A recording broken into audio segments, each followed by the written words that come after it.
So as you probably already know, triads are some of the most important parts of making music in the Western world. A lot of our music is based off of triads, and triads are a really central part of mastering your instrument. So last week I brought you a video on how to practice triads on the guitar, but I've spent years and years practicing triads, and one video is not enough to cover all of the big realm of triads. So I figured I'd make another one, this one going into a little bit more advanced concepts. Hey, what's going on everyone? This is Nick. If you're new here, I'm Brooklyn-based guitarist, and today we're going to be talking about 5 advanced triadic exercises. We're going to be talking about inversion, polyphony, and open triads. So let's get right into it. So the first exercise is a basic contrary motion exercise. So for this exercise, I'm going to be in the key of G major. I'm going to have a melody going down a G major scale, starting from B and going down a whole octave. I'm playing it up there because we're actually going to be playing triads underneath. So underneath that, I'm going to be playing the triads going up a G major scale.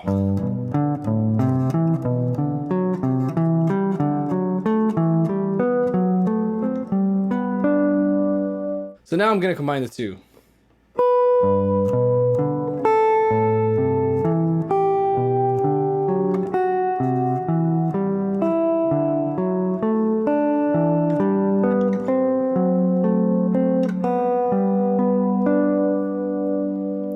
That was a really cool exercise that definitely took me a minute to get the fingerings ready. And the idea behind that was also you want everything to be legato, you don't want everything to be really jagged, and you want every note to sustain. This is a really good stretching exercise. Then our second exercise is descending open triads with ascending voicings. Meaning we're going to be playing G major, then F sharp diminished, E minor, D major, then C major, B minor, A minor, and then G major.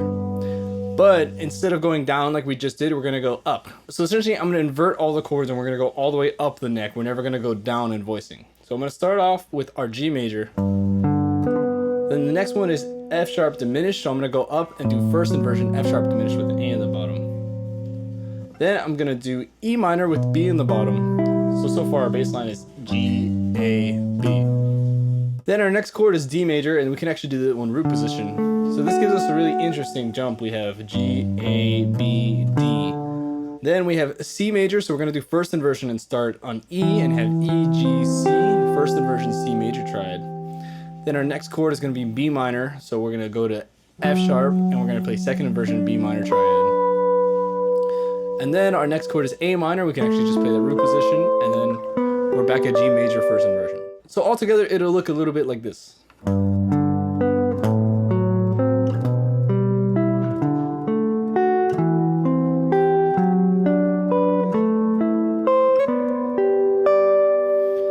That's also a really good picking exercise because we got a lot of string skips in there.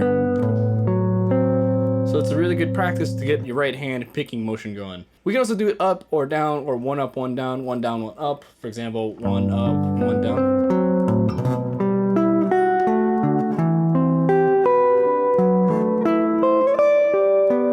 Like that, for example. Any way we can configure it, but basically those are the shapes and we want to kind of just mess around with that. So the third exercise is to play open triads going up the scale, but this time we're going to add a note that's diatonically above the highest note in the chord voicing. So what that means is if we have our G major open triad, we have G, D, and B. We have a C right up here next to it. So we're going to go up from B to C, a diatonic step. So we have this one, and we're going to go B, C, and the next one is going to be A minor, and then we have C, D, and then we have, for example, B minor, D, E. And throughout all this, what I recommend is keeping them legato, keeping all the notes together like this, and finding a way to voice them on separate strings. What that forces you to do is it forces you to stretch your hands and also like have a better understanding of how the fretboard is laid out. It really helps with the understanding that this is a half step as well as this, or this is a whole step and this is a whole step. It's also a really good finger workout, and like it's a good way to warm up. So anyway, then we have C major, we have C, G, E, and then we have an F sharp up here. Then we have D, and we go from F sharp to G, and then E minor from G to A, then F sharp diminished from A to B, and then G major from B to C. We end on kind of a dissonant chord there. Here it is all together.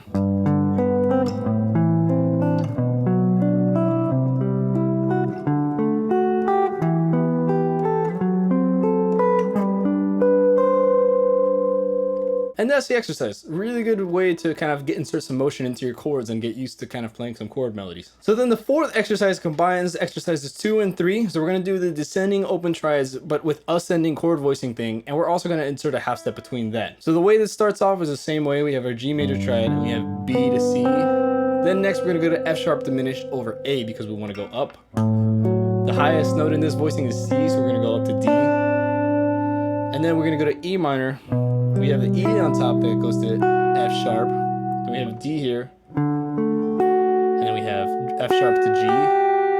And then here, the next one, we have C major over E. And the highest note of the voicing is this G over here, so we have this A, so we get this sound. And then we have the B minor, but when we played this voicing earlier, we had the B on the highest string, so we're gonna have to move that over to this string. We're gonna have to do this massive inconvenient stretch, and we have this chord voicing. That's kind of a painful stretch, but it's kind of cool.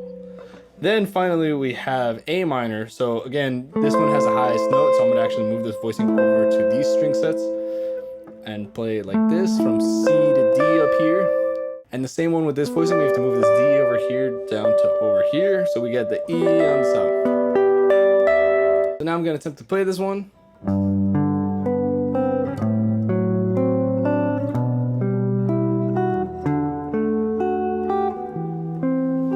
Oh boy. Ugh.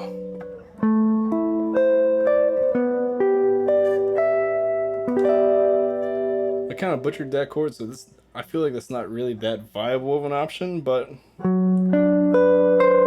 if you can manage to play all through this without butchering this chord, send me a video, post it on Instagram, send me the video somewhere through my email. I want to see it, and I'll give you a shout out. But anyway, that is the exercise. Then finally, my fifth exercise is something that I discovered the summer right before I got into NYU. I was really trying to get into chromatic playing, and I was trying to find some exercises that would help me think in not diatonic land, I guess. So this one is triadic harmonization of melodies. So essentially what I'm going to do is I'm going to take a fragment of melody. For this one, I chose the melody of It Could Happen to You. So essentially what I'm going to do is play the last part of that melody. It's going to go like this.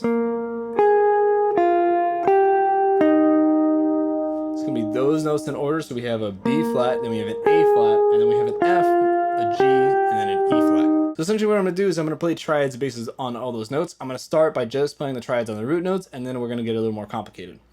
So the first one we have is B flat major, and we jump all the way up to A flat major, then F major, G major, and then E flat major. So that's simple enough, but it's a really cool sound already. So now what I'm going to do is voice lead in, which is kind of doing the same thing that I was doing before, but what I'm going to do is I'm going to try to not move as much as possible. I'm going to try to keep all the voices as close together as possible. So I'm going to start over here with B flat. The closest note to B flat is C, which means I'm going to be playing A flat major first inversion with the C on the bottom. And now between A flat and F, they actually share a C note, so I'm going to go from first inversion of A flat to second inversion of F. Then from there we have G, and I'm just going to move this one up a whole step.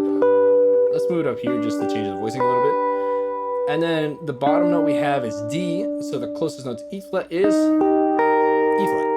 So D's only half step away from E flat, so we just played a root position there. So this is how it sounds all together.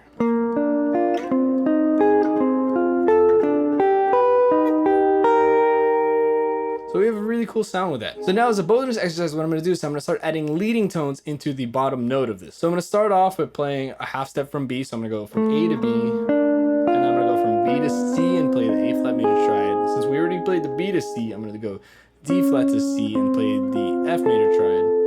And then I'm going to play the C sharp up to the D of the G major triad. And then the same thing, I'm going to go from above, I'm going to play E, E flat.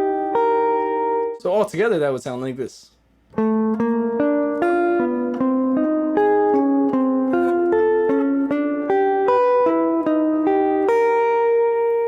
Sounds nothing like the original song, and it's great. And if you want some more of this chromatic exercise goodness, I actually have a video on 3 different chromatic exercises you can do. If you get bored with anything that you heard today, you can find that out. And I also have a video on open triads. It's one of the first teaching videos I've ever done. So if you want to get a better grasp on open triads, definitely go check out that video. So that's about all I have for you today. Thank you so much for watching all the way till the end. If you enjoyed this, please like and subscribe because it really helps out the channel. But I'll see you in the next video. Take care.